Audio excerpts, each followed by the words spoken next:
first sector with the best first sector of the day, so he wasn't holding anything back. Andrea crashed at the Cito Ponds corner, turn 5, a relatively routine front end washout. The problem was the minute that he hit the gravel, he really started barrel rolling. It really did shake him up. The main problem, I think, was quite a severe swelling down at the base of his left thumb. He spent a lot of time in the medical centre actually late last night with Andrea Dovizioso, so no, well, the x-rays proved that there were no broken bones, but he would have been feeling it a little bit today, but that 1:38.292, still an impressive lap time. We've mentioned it before, Steve, Ducati and the GP19, great straight out of the crate. I mean, that motorcycle just looks, for me now, it's the most complete package in MotoGP. We heard Simon Craper talking earlier on. They're not even having to touch the engine. That thing has just got power to burn. Then they manage that power brilliantly as well.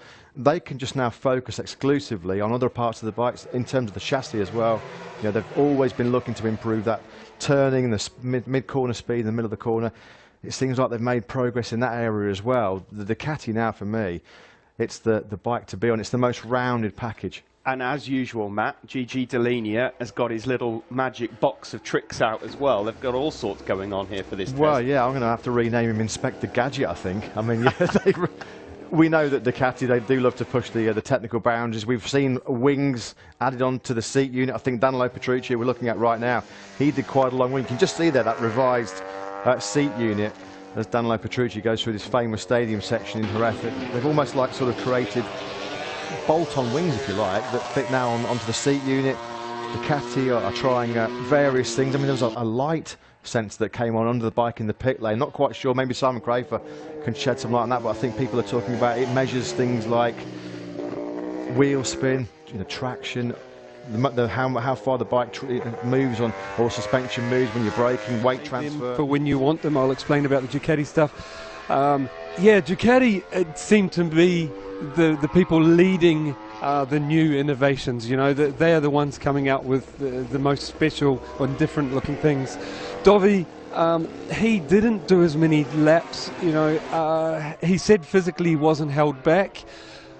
You know, lap time wise, I wouldn't read too much into Dovi today. I really just think he was running through what he had to on his test program, and he confirmed at the end of the day with an interview that they weren't choosing engines, and I think they're the only factory that has already made a decision on next year's engine before this test. Everyone else, you can tell they're under big pressure to make a decision. Simon, we know that you're not the only one that's been impressed by this hot crop of rookies that are moving up to the championship next year. Just looking at the timing screens as it stands right now, and Lorenzo and Marquez together in the same team, Steve, that is going to be such a fascinating aspect of next year's championship. Those two are going to push each other on so much. They are, career-long bitter rivals. It's all amicable right now, but it is going to be an intense rivalry. Marc Marquez actually discussed it yesterday, I think, in Jerez. He said, I don't think it's going to escalate to the kind of Ayrton Senna, Alain Prost rivalry in Formula One, or the Rossi Biaggi days, but there's no doubt about it, these two guys, they're only out there for one thing, to win the World Championship and to beat each other. The first person, it's the golden rule of racing, isn't it, Steve? The first person you want to beat is your teammate.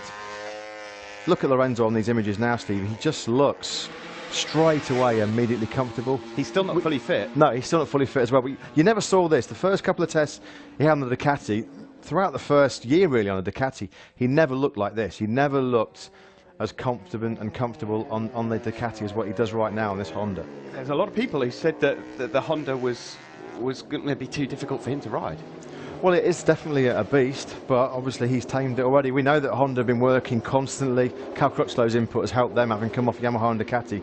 A big target, a big goal of Honda over the last couple of years has been to make that motorcycle more user-friendly, a little bit more manageable. Well, it looks like they've done a great job of it so far. Yeah, well, as we just mentioned, Jorge Lorenzo can't give any comments about the Honda just yet, so you'll have to get yourselves prepared for the views of this man next year when we join you for definitely engine, and they haven't spent any other time on any other bike, but both riders have rolled out with a different aero package just briefly. Otherwise they've just been going in and out and doing a lot of miles. That's the main things from Honda.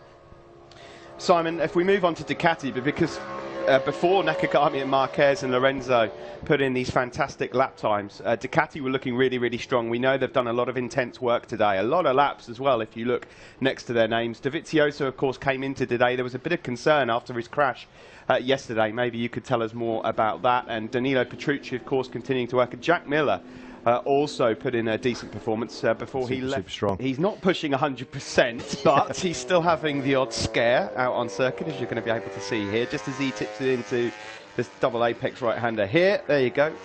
Not without its little moments. He does keep the speed, and I need to, or we need to analyze to understand how to improve, because it was one of the question marks of the problems during all the 2018 year, and also with this new bike we had there the problem because it's the same. So now it's time to analyze and try. A bit of a sticky situation, aren't they, Yamaha? Okay, Matt, we're going to stick with Yamaha for now because we're hoping to catch an interview live with Rossi shortly, so we'll just stick with this subject just for now. You're Lynn Jarvis, you're Yamaha right now, Matt. Who's your number one rider? Can Valentino Rossi, if the bike is right, still win a World Championship? Could he win a 10th World Championship? He's going to be 40 at the start of next year. Or do you put all of your eggs in the Vinales side of the basket? Well, I suppose the argument could be, Steve, you know, Valentino Rossi demonstrated perfectly at the end of the season, Malaysia and in Valencia, rain or shine, the guy has still got the speed. Absolutely no doubt about it. And let's not forget as well, he was the top Yamaha rider in the championship this year. He did beat Maverick in the World Championship. So Valentino Rossi will argue that if you put a motorcycle underneath him that can fight the Hondas and Ducatis week in, week out, he will be there scrapping it out for that 10th world title. Maverick Vinales has got into that Yamaha team and he can see the power and the influence that Rossi exerts in there. As you'd expect, the guy transferred. Maverick is happy with the bike as it is right now.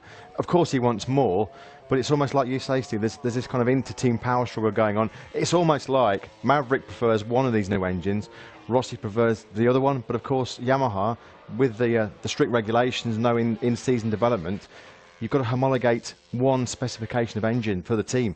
You can't have both riders on different specs of engines. So it'd be interesting to hear the thoughts actually of Yamaha team manager. This bike is really smooth, and to be fast, I think you have to be smoother and try to look for flow.